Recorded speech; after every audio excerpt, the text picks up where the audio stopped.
Good morning students. तो आज हमारा वीडियो का लेक्चर 2 आ चुका है, जिसमें कि हम इनफॉर्मल लेटर जैसा हमने वादा करा था उसको पूरा करने वाले हैं।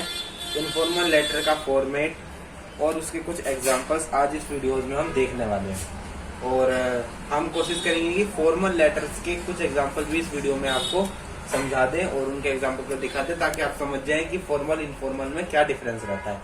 और एंड में टोटल एक डिफरेंस हम इनमें करने वाले हैं, बिल्कुल एंडिंग जो होगी वीडियो की उसमें हम पूरा डिफरेंस फॉर्मल और इनफॉर्मल में करेंगे, जिससे आपको दोनों लेटर्स अच्छे से समझ आ जाएंगे। तो ठीक उसी के साथ फॉर्मेट हम इनफॉर्मल लेटर्स का शुरू करते हैं। फॉर्मेट में सबसे शुरुआत की जो चीजें होती है, सबसे बेस्ट होती है सेंडर्स एड्रेस। हम एक इनफॉर्मल लेटर में सेंडर एड्रेस डालते हैं। सेंडर एड्रेस के बाद फिर हम डालते हैं डेट। और एक चीज का यहाँ पर थोड़ा सा समझने वाली बात है और ध्यान देने वाली बात है कि बीच में होता है यहाँ पर गैप। इस चीज को ध्यान रखेंगे, हमें बीच में गैप छोड़ना है। यहाँ पर गैप होगा और यहाँ पर एक गैप होगा, ठीक है। और वही बात मैंने पहले भी बताई थी कि बिल्कुल जो कॉपी की लाइन होती है ना, जो होती है उस लाइन से बिल्कुल सट के ये सारी चीजें लिखी हो जानी चाहिए, तभी हमारे एक लेटर बिल्कुल बेस्ट और दिखने में अच्छा रहता है, क्योंकि यही मेन फॉर्मेट है एक लेटर को लिखने का। डेट लिखा, फिर हमने सैल्यूटेशन लिखा। यहाँ पर आपने देख रहे होंगे यहाँ पे रिसीवर एड्रेस नहीं है, साथ के साथ सब्जेक्ट नहीं है। ये दो चीजें एक इनफॉर्मल लेटर में नहीं होती हैं। उसके बाद हमारी बॉडी और कंटेंट आ जाता है। और जैसे कि आपने सोचा, जैसे हमने पहली वीडियो में बताया था, कुछ शुरुआत की फिक्स लाइनें हमने बताई थी फॉर्मल लेटर्स में, लेकिन इनफॉर्मल लेटर में ऐसा कुछ जो फिक्स लाइंस नहीं होती हैं। So everybody has their opinion, सबका अपना अपना ओपिनियन है, सबकी अपनी अपनी सोच है कि क्या वो किस तरह शुरुआत करना चाहते हैं। पहले प्रणाम से शुरुआत करना चाहते हैं, हाल चाल पूछने से शुरुआत करना चाहते हैं, डायरेक्ट बात करना चाहते हैं। अलग अलग तरीके से हम अलग अलग तरीके से इस बात को समझाते हैं, ठीक है। उसमें हम सिर्फ कोई फिक्स लाइन नहीं होती, हम अपनी सोच से इसमें लिखते हैं, क्योंकि हमें अपने रिश्तेदार को दे रहे हैं, तो किसी को भी, फ्रेंड्स को या भाई को, तो उसमें क्योंकि हमें कुछ फिक्स लाइंस की जरूरत नहीं है। इसमें हम अपनी मर्जी से जो शुरुआत में उसमें कहना चाहते हैं वो हम शुरुआत करते हैं। इस तरीके से एक बॉडी या कंटेंट लिखा जाता है। इनफॉर्मल के मुकाबले इनफॉर्मल लेटर आसान इसलिए होता है क्योंकि उसमें सिर्फ हमारे विचार होते हैं, हम इसको विजुअलाइज करके लिख सकते हैं। फिर सिंपल क्लोजिंग यदि जैसे कि हम अपनी बहन को दे रहे हैं तो तुम्हारा बड़ा भाई, तुम्हारा छोटा भाई, अनुज, उस तरीके से हम इसको क्लोज करते हैं और अपना नाम लिखते हैं। और मैंने पहले भी बताया था, फॉर्मल में हम सरनेम लिखते हैं, लेकिन इनफॉर्मल में सरनेम लिखने की इतनी आवश्यकता नहीं होती।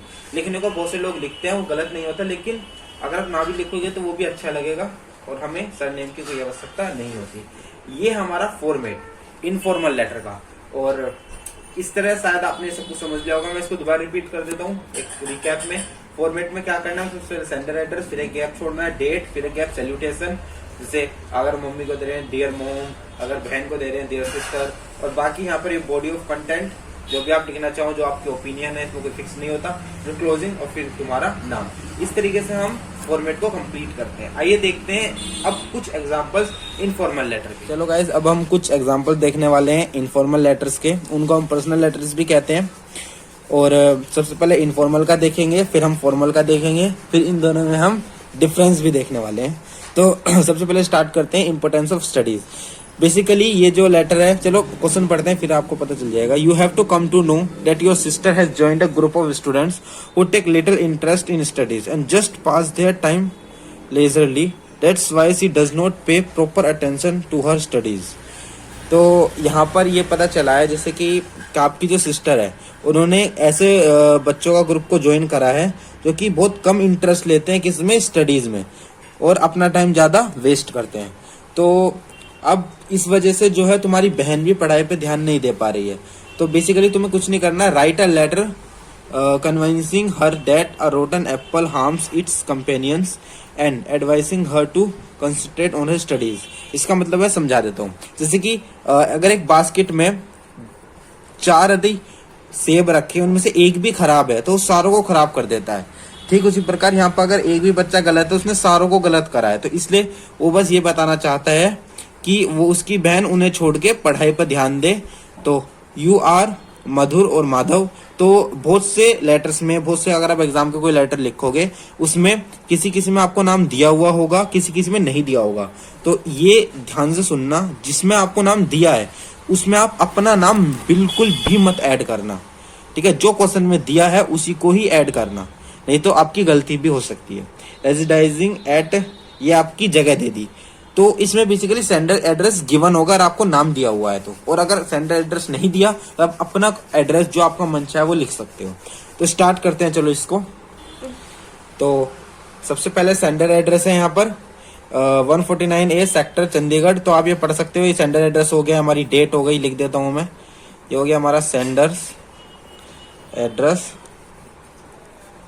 ये हमारी डेट। देखो डेट का जो मैंने आपको पैटर्न बताया था, देखो वही यूज हुआ है। सबसे पहले डेट, फिर मंथ और फिर सन, या पहले आप मंथ भी लिख सकते हो, फिर कोई डेट जो हमारी डेट है उस डेट को लिख सकते हो, फिर आप सन लिख सकते हो। तो कोई भी मेथड दैट यू चूज। और देखो डेट हुई यहाँ पर और सीधा सैल्यूटेशन आ गया। तो यही हमारा फॉर्मेट होता है। इनफॉर्मल लेटर्स का फॉर्मेट बहुत ईजी होता है, ठीक है ना। ये हो गया हमारे पास सैल्यूटेशन। तो स्टार्ट करते हैं, हाउ आर यू। देखो इसने कैसे स्टार्ट करा, पूछने से। यहाँ पर आप हालचाल पूछने से, ज्यादातर लोग हालचाल पूछने से ही इन लेटर्स को शुरुआत करते हैं, जैसे how are you, I am glad to learn. फिर इसने देखो डायरेक्ट बात धीरे धीरे शुरू कर दी, I am glad to learn that you are enjoying yourself at school, कि मुझे सुन के थोड़ी दुखी हुई कि तुम अपने ही स्कूल में, I am glad to learn that your school enjoying your, तुम अपने स्कूल में एंजॉय कर रही हो, तुम अपने फ्रेंड्स के साथ घूम रही हो, टाइम पास कर रही हो। ये लाइन में इसमें लिखा हुआ है। और ठीक उसी प्रकार आपने यहाँ पे मेन बात शुरू कर दी कि अगर तुम ऐसे करते रहोगे, अगर अपने टाइम को पास करती रहोगी तो तुम्हारा टाइम वेस्ट होगा, तुम पढ़ाई पे ध्यान नहीं दे पाओगी, तो तुम अपने एग्जाम में फेल हो जाओगी। तो ये बात होगी इस पैराग्राफ में। तो शुरू में आप थोड़ी थोड़ी बात शुरू कर सकते हो, बीच में बिल्कुल मेन पॉइंट पे आ सकते हो, और लास्ट में इसमें देखो कंक्लूजन लिखा हुआ है, there is an old saying that a rotten apple. इसने फिर वो लाइन लिख दी जो आपके क्वेश्चन में लिखी हुई थी। तो ये चीज मैं आपको बता दूं, कुछ कुछ लाइंस आपके क्वेश्चन में दी होंगी, तो ये तुम्हारी चॉइस है कि आप उसको यूज करना चाहते हो या नहीं। अगर आप करते हो तो बस उससे कुछ नहीं होता, आपका लेटर थोड़ा लेंथ में लंबा भी हो जाता है और देखने में अच्छा भी हो जाता है।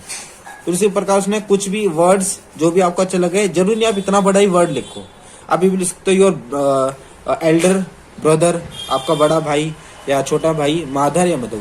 जो लड़की है वो मधुर लिखेंगे, जो लड़का है वो माधव। तो जिस हिसाब से आप इसको लिख सकते हो। ये पूरा फॉर्मेट हुआ, ये पूरा एग्जांपल आपको दिखा दिया, विद फॉर्मेट समझा दिया कि फॉर्मल वो इनफॉर्मल लेटर्स का कैसे एक एग्जांपल। अब आई थिंक आपको इनफॉर्मल लेटर तो समझ आ गया होगा। चलो अब देखते हैं कुछ फॉर्मल लेटर्स के एग्जाम्पल। चलो गाइज, अब हम फॉर्मल लेटर्स के कुछ एग्जाम्पल्स देखने वाले हैं, और इसमें सबसे पहले हम एडिटर का ही देखेंगे, क्योंकि मोस्टली एडिटर का ही एग्जाम में आता है और वो थोड़ा मेन भी हो जाता है। बाकी आप तरह तरह के एग्जाम्पल्स लेकर उनकी प्रैक्टिस कर सकते हो, for your opinion, for your choice. अब हम सेविंग, मैंने एक टॉपिक ले लिया, सेविंग नेचुरल ब्यूटी, एडिटर को लिखने वाले हैं, वही फॉर्मेट लगता हुआ आपको दिखाने वाला हूँ मैं, ठीक है। बाकी चलो स्टार्ट करते हैं। Write a letter to the editor of a national daily. देखो अगर आपको ये नहीं दिया हुआ कि एडिटर किस न्यूज या किस उससे है, तो आप अपनी तरफ से लिख सकते हैं, नहीं तो मोस्ट ऑफ द टाइम वो दिया होगा जैसे नेशनल डेली, तो आपको नेशनल डेली तो आपको लगाना ही होगा। 100 से 120 वर्ड्स में लिखना है, expressing your views on the topic saving the beauty of the nature. मतलब वही नेचर को बचाने के ऊपर है ये, in hands of the even the common man, ठीक है, समझ गए हो आप। सबसे पहले ये हो गया हमारा सेंडर एड्रेस। देखो इसमें सेंडर एड्रेस की कोई बात नहीं हुई, तो आप अपनी मर्जी से लगा सकते हो। तो ये हो गया हमारे पास सेंडर एड्रेस। अब डेट हो गई। देखो दोनों ही फॉर्मेट में यहाँ पे मिल चुके हैं आपको, इसलिए मैंने एग्जांपल लिया है। इसमें पहले मंथ है, फिर डेट है, फिर यहाँ पर सन है। तो ये हो गया हमारा डेट। आप दोनों ही सही हैं, लेकिन मंथ पूरा लिखने आपको जरूरी है। कोई बच्चे ऐसे करते हैं फैब, ये केस ही गलत हो जाएगा, तो इस चीज को समझिए, ठीक है। इस चीज को आप अच्छे से समझिए कि अगर वो आप आधा लिख करके छोड़ रहे हो तो वो हो जाएगा आपका गलत। अब नीचे वाले लाइंस में हमारा रिसीवर्स एड्रेस, तो दी एडिटर, इंडियन टाइम्स, सॉरी ये थोड़ी गलती है, आप नेशनल डेली लगाएंगे, जो आपको लगाना है चंडीगढ़, ठीक है, ये थोड़ा एरर है।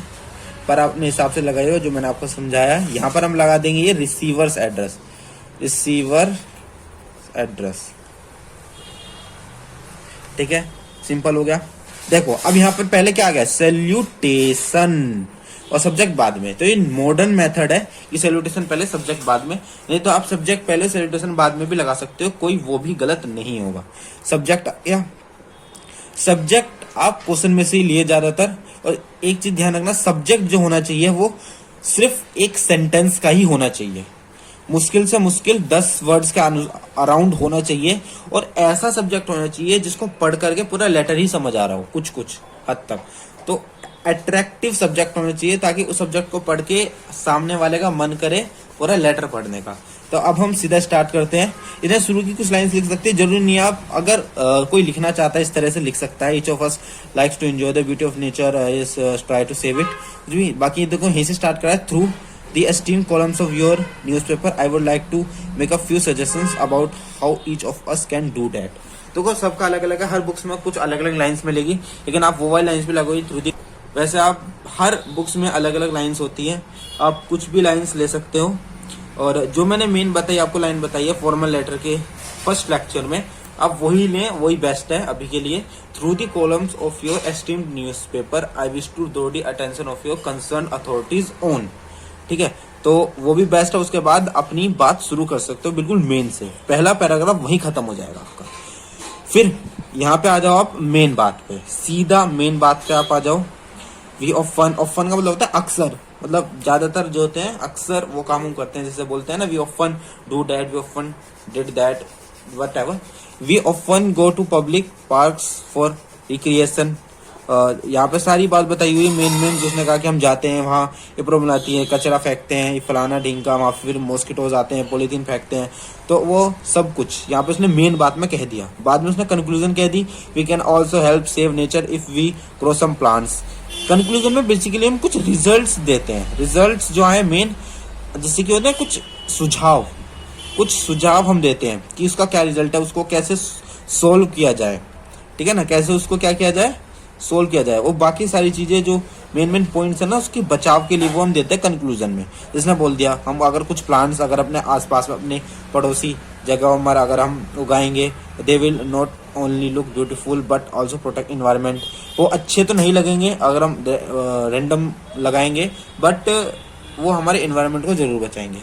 तो फिर हम क्लोजिंग कर सकते हैं। देखो ये चीज ये जरूरत होती है आपको एग्जाम्पल दिखाने की। क्या लिखे बाद में, तो ट्रूली लिख दो और फेथफुली लिख लो, है ना, ओबिडेंटली लिख लो। और देखो इसमें पूरा नाम लिखा है रवीन दास, यहाँ पर नाम नहीं दिया था, अपनी मर्जी से लगा सकते थे, अगर दिया होता तो आपको वो ही लगाना होता। तो ये हो गया फॉर्मल लेटर के हमारे कुछ, ये फर्स्ट एग्जांपल हमने फॉर्मल लेटर का देखा। ठीक इसी प्रकार अपने घर पे तरह तरह के फॉर्मल लेटर्स की प्रैक्टिस कर सकते हो। और कोई भी प्रॉब्लम आए तो कमेंट जरूर छोड़ देना। और चलिए अब कुछ डिफरेंसेस दोनों के बीच में फाइनल डिफरेंस करते हैं और वीडियो को समाप्त करते हैं। चलो फाइनल डिफरेंस की ओर बढ़ते हैं। चलो गाइज अब हम देखते हैं इनके कुछ डिफरेंसेस फॉर्मल में और इनफॉर्मल में मेन क्या अंतर होने वाला है। वैसे फॉर्मेट देख के आपको समझ तो आ ही गया होगा, एक नॉर्मल आइडिया पूरा मिल चुका होगा, फिर भी हम फाइनल कर देते हैं ताकि बिल्कुल समझ आ जाए। फॉर्मल लेटर्स में सबसे मेन जो होता है वो रिसीवर एड्रेस होता है। इनफॉर्मल में रिसीवर एड्रेस नहीं होता। तो इसमें क्या होता है, रिसीवर एड्रेस, इस पर टिक लगा देते हैं, होता है, और इसमें नहीं होता। दूसरी चीज इसमें होती है उसमें नहीं होती, subject is also most important part of a formal letter. Formal letter में सब्जेक्ट जरूरी है और होना बहुत जरूरी है। सॉरी, यहाँ पे लिख देते हैं हम सब्जेक्ट, यहाँ पर होता है, यहाँ पर नहीं होता। बाकी sender address, date, salutation formal में भी होगा, इनफॉर्मल में भी होगा। एक साथ लिख देते हैं उस चीज को। सेंडर, समझ जाना, sender's address, date, salutation,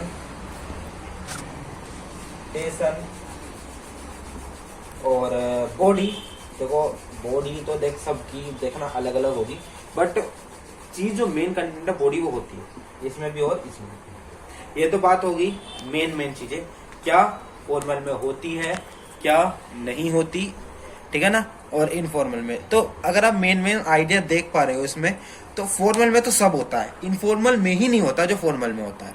I think समझ आया होगा। अब हम देखते हैं लास्ट की बात को, क्लोजिंग लिखने का तरीका दोनों में अलग अलग है, बट होती है दोनों में, नेम दोनों में होता है। तो सिर्फ ये दो चीज है जो फॉर्मल में होती है, इनफॉर्मल में नहीं होती। आई थिंक आपको इस फाइनल डिफरेंस से समझ आया होगा। फॉर्मल क्या लेटर्स होते हैं, इनफॉर्मल क्या होते हैं। एक बार दोबारा रिपीट कर देता हूँ। फॉर्मल लेटर्स वो लेटर्स होते हैं जो हम अधिकारी, बड़े बड़े अधिकारी को ऑफिशियल वर्क्स में यूज करते हैं। इनफॉर्मल वो होते हैं जो अपने रिश्तेदारों को दिए जाते हैं, नॉर्मल पर्सनल लेवल पर जिन को हम यूज करते हैं। तो ये हो गया हमारे इनफॉर्मल लेटर्स और ये हो गया हमारे फॉर्मल लेटर्स। आई थिंक आपको मेरी ये लेटर्स की वीडियो सॉरी अच्छी लगी होगी, सब कुछ कंसेप्ट समझ आए होंगे। और ये लेक्चर 2 में हम लेटर को पूरी तरह से आहुति दे रहे हैं, बिल्कुल समाप्त आहुति, और हम इसको समझ चुके हैं। आई थिंक सब बच्चे समझ गए हैं। सिर्फ समझने से काम नहीं चलता, आपको इसकी निरंतर प्रैक्टिस करनी होगी अपने घर पे दोनों को। आई थिंक अगर आपको वीडियो अच्छी लगी हो तो लाइक कर देना, चैनल को सब्सक्राइब कर देना और दोस्तों के साथ इस वीडियो को शेयर कर देना, ताकि उनको भी लेटर का पूरा कंसेप्ट क्लियर हो जाए। और किस और नए टॉपिक पर आपको वीडियो चाहिए उसके लिए कमेंट छोड़ देना कमेंट बॉक्स में, और जितने ज़्यादा कमेंट होंगे जिस टॉपिक पे होंगे उसी टॉपिक को हम यहाँ पर समझाने वाले हैं। Basically grammar concept, science concept और कुछ मैथ कंसेप्ट को 9th-10th क्लासेस के लेवल के हम समझाने वाले हैं। तो आई थिंक सब बच्चों को लेटर की वीडियो अच्छी लगी हो। तब तक के लिए बाय बाय, नेक्स्ट वीडियो में मिलेंगे आपके बताए हुए नए टॉपिक के साथ। तब तक के लिए गुड बाय।